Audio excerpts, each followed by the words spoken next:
Le Marais poitevin, c'est la deuxième zone humide de France derrière la Camargue, à cheval sur 3 départements, les Deux-Sèvres, la Charente-Maritime et chez nous la Vendée.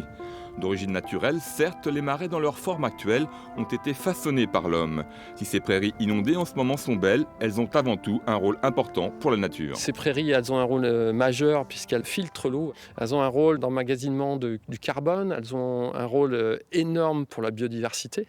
Ces zones humides, elles ont une fonction forte pour tenir la baraque quand on a des crues ou quand on a des submersions. La bague métallique. Ouais. Pendant 5 ans, à l'aide de bouées rudimentaires, des scientifiques vont mesurer au centimètre près les niveaux en différents endroits.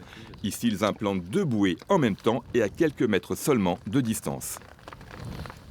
On implante 2 bouées dans le marais pour avoir des mesures sur 2 gestions de l'eau différentes. Donc on va avoir des gestions de l'eau où les conservateurs d'espaces naturels vont avoir tendance à stocker l'eau au printemps. Et au contraire, du coup, les agriculteurs vont avoir tendance au printemps à relarguer de l'eau. Donc on va observer des gestions de l'eau différentes. Des gestions de l'eau différentes en effet selon que l'on soit un agriculteur qui souhaite semer au printemps, un éleveur ou un gestionnaire de la biodiversité. Où mettre exactement le curseur quand on veut à la fois prendre en compte l'économie agricole des marais tout en protégeant la faune et la flore. Cette étude scientifique sur les niveaux d'eau a pour objectif de fournir de précieux renseignements à tous les protagonistes.